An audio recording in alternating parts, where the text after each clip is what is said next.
इकडे प्रोजेक्टर स्क्रीनवर नित्याचा photo set करून तो आता निवांत त्याचं काम करत बसलेला. ती समोर असल्यावर त्याचं मन आपोआप शांत व्हायचं. नाहीतर तोही कुठे गुणाचा गोविंद होता ना. या कलियुगातलं अजून एक कपटी व्यक्तिमत्व होतं त्याचं. आत्ताही तो पूर्ण एकाग्र होऊन त्याचं काम करतच होता की त्याचा फोन वाजला आणि त्याची कामावरची तंद्री तुटताच इथे त्याच्या कपाळावरच्या रेखा हलल्या. त्याला कोणी कामात डिस्टर्ब केलेलं अजिबात आवडायचं नाही. त्याची चिडकी नजर जशी फोनवर आली त्यावरचं नाव बघून त्याने तो उचलायच्या ऐवजी डायरेक्ट कट करून टाकला. सध्या खूप महत्वाच्या प्रोजेक्टवर त्याचं काम चालू होतं. म्हणूनच त्याच्या लकी चॅम्पला नजरेसमोर ठेवून काम करत बसलेला ना तो. ओ माय शुगर कप, फक्त एकदा हा प्रोजेक्ट मला मिळू दे. मग बघ, तुझ्यापर्यंत पोहोचायला मला कोणीच अडवू शकत नाही. तुझा तो सो कॉल्ड भाऊही नाही. त्याची नजर नित्याच्या चेहऱ्यावर क्षणभर रेंगाळली. तसं तिच्या ओठांवरचं ते गोंडस हसू बघून इथे याच्या ओठांवरही कमालीचं हसू फुललं आणि तो केसात हात फिरवत मागे सीटला टेकला. तिच्यावरून नजर हटवणं त्याला कधीच जमायचं नाही. समोरून तिला बघून कितीतरी वर्ष उलटून गेले होते त्याला. तरी ह्या लांब डिस्टन्सवरूनही त्याचं प्रेम अगदीच अबाधित होतं. आत्ताही त्याची तिच्यावर स्थिरावलेली नजरच सांगत होती की त्याचं नित्यावरचं किती शिद्दतवालं प्रेम आहे ते. आणि त्याच प्रेमाला मिळवण्यासाठी मागची 2 वर्ष तो दिवस रात्र झटत होता. इतकंच काय तर तिच्यासाठी काही चुकीचं करतानाही त्याचे हात बिलकुल कापत नव्हते. आत्ताही तो नित्याच्या विचारात हरवलाच होता की परत त्याच्या मोबाईलची रिंगटोन नाचू लागली. जोपर्यंत या इडियट मुलीचा फोन उचलणार नाही तोपर्यंत ही मुलगी कंटिन्यू कॉल करत राहील. फक्त त्या आरवला अडवण्यासाठी या मुलीला हँडल करावं लागतंय मला. नाहीतर एव्हाना मी तर हिलाच पहिलं उडवलं असतं. त्याने वैतागत जसा त्याचा फोन उचलला. मानस, तोच पलीकडून श्रीच्या काहीशी चिडतच ओरडली. तसा ह्याने याचा फोन काना बाजूला केला. कोण या बाईचा भसाडा आवाज हँडल करणार होतं ना. ओरडू नकोस इडियट गर्ल, मी बहिरा नाही आहे. तिच्या इतक्या जोरात केकाटण्यावर तो देखील चिडला ना.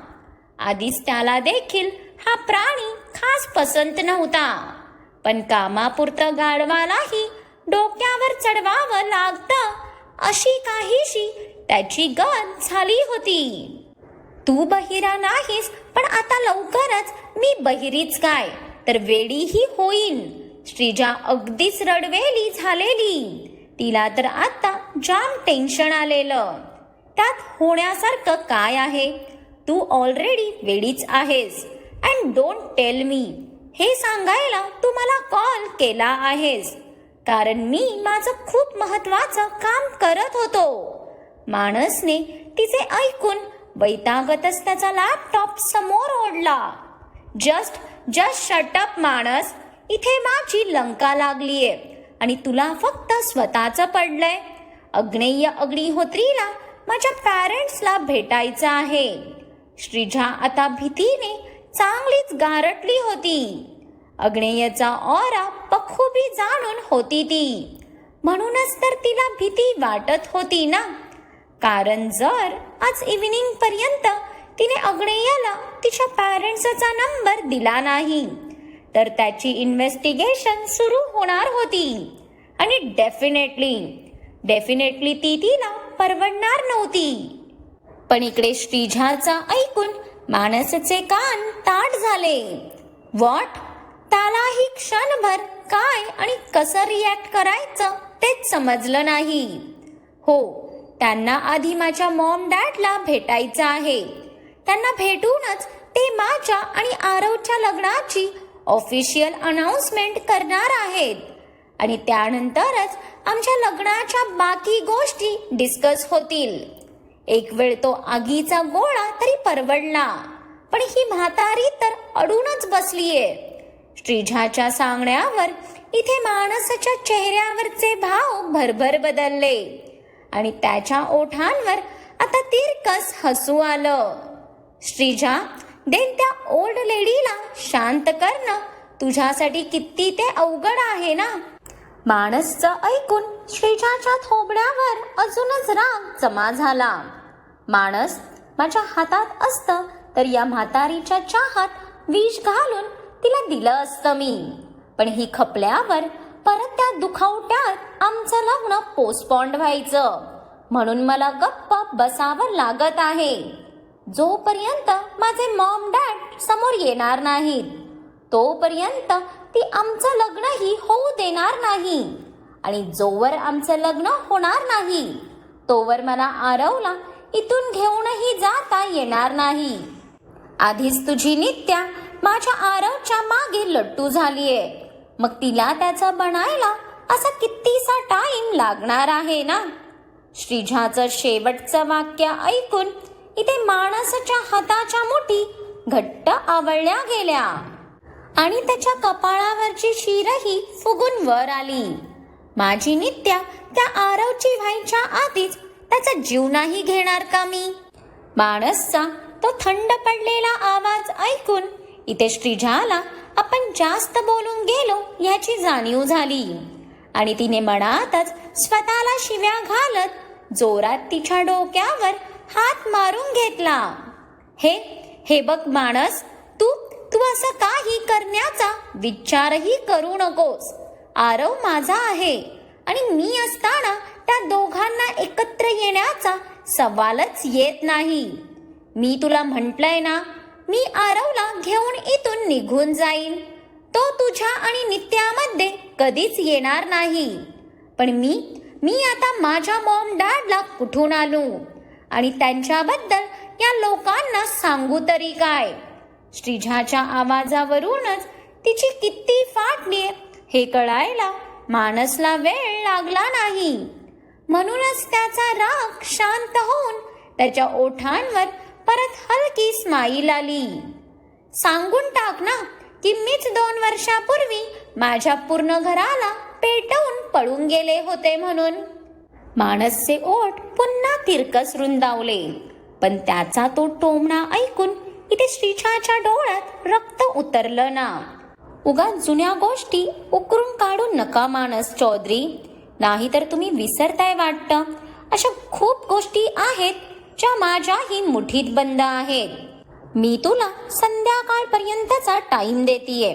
मला काहीतरी सोल्युशन काढून दे, नाहीतर या मेन्शनलाही तुझ्या नित्या सकट फुकायला मला टाइम लागणार नाही.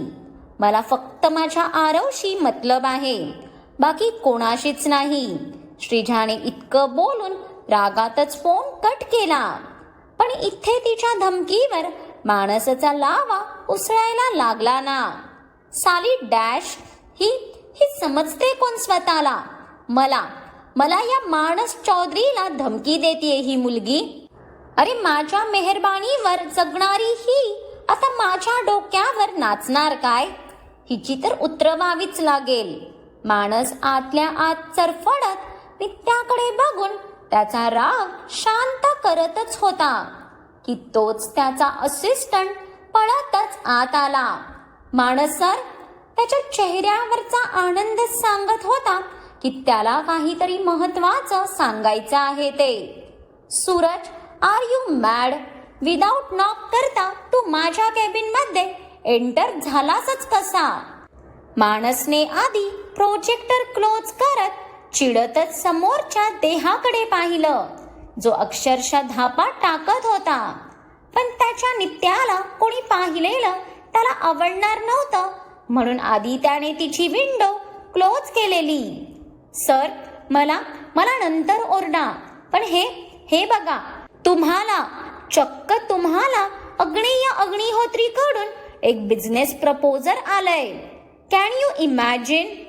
ज्या कंपनी सोबत मोठ्यात मोठी कंपनी काम करण्यासाठी वेटिंग करत असते, त्यांनी तुम्हाला स्वतःहून अप्रोच केलंय आणि त्या प्रोजेक्ट बद्दल रफ डिस्कशन करण्यासाठी त्यांनी त्यांच्या डॉटरच्या बर्थडेचं इन्व्हिटेशन दिलंय तुम्हाला. सूरजच्या सांगण्यावर इथे माणसाच्या पायाखालची जमीनच सरकल्यासारखी झाली त्याला आणि त्याचं शरीर अगदीच जागेवरच स्टीफ झालं. ज्या क्षणाची तो आत्तापर्यंत वाट पाहत होता, तो क्षण स्वतःहून असा त्याच्या नशिबात आलेला बघून त्याच्या ओठांवर डेव्हिल स्माईल आली. पण त्याला काय माहित ना, हा क्षण त्याच्या नशिबाने स्वतःहून थोडी त्याच्या आयुष्यात आणलेला. हा क्षण तर त्याची मेहरबानी होती, ज्याने त्याच्या आयुष्यात दस्तक दिली होती.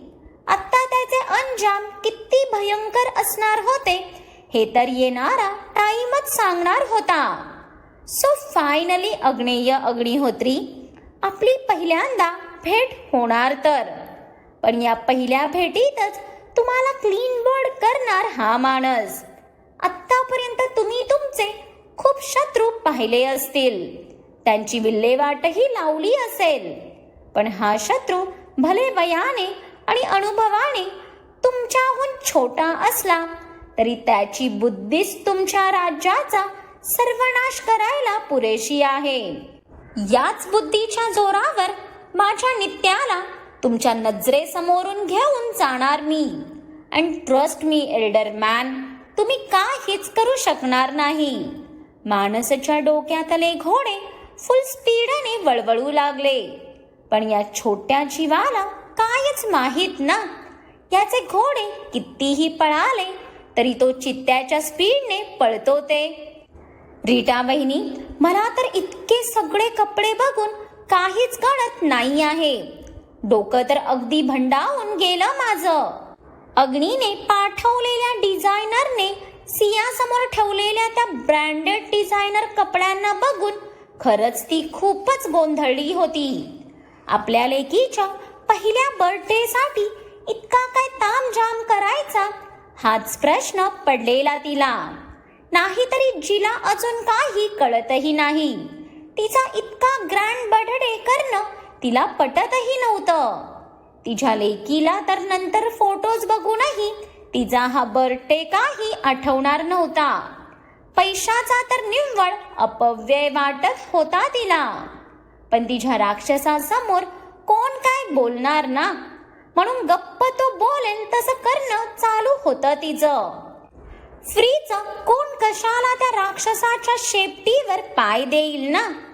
अरे कामधरा, या कसल्या साड्या घेऊन आला आहेस म्हणते मी. समोरच्या साड्या बघून इथे आजीचं तोंड तर फार वाकडं झालेलं. मॅडम, या डिझायनर साड्या आहेत आणि तुमच्यासाठी तर स्पेशल ही 51,000 ची साडी डिझाईन केली गेलीये. ही बघा, ही डिझायनरने आजी समोर एक साडी करताच आता मात्र आजीचं तोंड आकसलं ना. ही साडी आहे. अरे ह्यातून तर पार आर पार दिसत आहे रे. हे अशी साडी घालू का मी? त्या साडीला बघूनच इथे आजीच्या अंगावर सरसरून काटा आला आणि तिने चिडतच त्या डिझायनरकडे पाहिलं. मॅडम, सरांनी सगळ्यांना रॉयल क्लोथ्सच डिझाईन करायला सांगितलेले. आजीचे एक्सप्रेशन बघून त्या डिझायनरच्या तोंडाचा तर रंगच उडाला. हो दादा, पण ही साडी खरंच आमच्या आजीसाठी नाही बनली ओ. म्हणजे आमची आजी काय इतकीही कमसीन कळी नाही की ती अशी ट्रान्सपरंट साडी घालेल. नित्याला तर ती साडी बघून तिचं हसू आवरताच आलं नाही. नित्या, कार्टे, हसू नको काय, दातच पाडेन. ए बाबा, मला तर बाई पैठणी हवे आहे. त्या जुन्या पेशवाई असतील तरी चालेल, पण भरगच्च अशी सोन्याने मडलेली साडी हवे मला. आजीने तर त्या डिझायनर कपड्यांकडे बघून नाक मुरडत स्वतःची डिमांड समोर ठेवली. ते ऐकून त्या डिझायनरचं तोंड बघण्यासारखं झालं ना. इंडियातला टॉप डिझायनर तो, त्याच्या कपड्यांचा तर या बाईने कचराच करून टाकलेला. आई आई हे काय बोलताय तुम्ही? तुमचा नाही तर आपल्या बाहुलीचा बर्थडे आहे. सुवर्णाला तर तिच्या सासूच्या हट्टीपणाला बघून कधी कधी कीटो परवडायची. मग मग असू दे की, मीही तिची एकुलती एक पणजी आहे ना. मग मला नको का सुंदर दिसायला? आजीचा स्वॅगच भारी बाबा. आजी डोंट वरी, तुम्हाला जशी हवे तशी साडी घेऊ आपण. रीटाच्या सपोर्टवर आजीला काय तो आनंद झाला. मॅडम, सरांनी तुमचे, त्यांचे आणि बेबीचे क्लोथ्स ऑलरेडी सेपरेट डिझाईन करून घेतले. कॉम्बो पॅक आहे तो. तुम्ही एकदा बघून घेतलात तर काही चेंजेस असतील तर मला आत्ताच करता येतील. त्या डिझायनरने सियासमोर टॅबवर पिक्चर ओपन करून ठेवलाच होता की ते तिचा तो इतका डीप वेस्टर्न ड्रेस बघून सियाचे डोळे बाहेर येता येता राहिले ना. मग काय वाटतं तुम्हाला, सिया असे वेस्टर्न क्लोथ्स घालेल का? की आता ती परत काहीतरी कांड करून अग्नीच्या रागाला आमंत्रण देईल? ते पाहण्यासाठी पुढचा भाग तर आवर्जून बघा. आणि बघूया श्रीजा आता तिच्या आई वडिलांना कुठून जन्माला घालते ते. त्यासाठीही आता ही स्टोरी नक्कीच कनेक्ट होऊन बघा, कारण पुढचे भाग भलेही आता ह्या स्टोरीचे काही शेवटचे पार्ट्स आहेत, पण थरारक असतील ह्यात काहीच वादच नाही. आणि आजचा भाग जर आवडला असेल तर लाईक करा, कमेंट्स करा आणि तुमच्या खूप साऱ्या फ्रेंड्स सोबत शेअर करा. आणि ज्यांनी अजून चॅनलला सबस्क्राईब नाही केलं त्यांनी आठवणीने सबस्क्राईब करा, जेणेकरून येणाऱ्या नवीन स्टोरीजचा तरी तुम्हाला आनंद घेता येईल.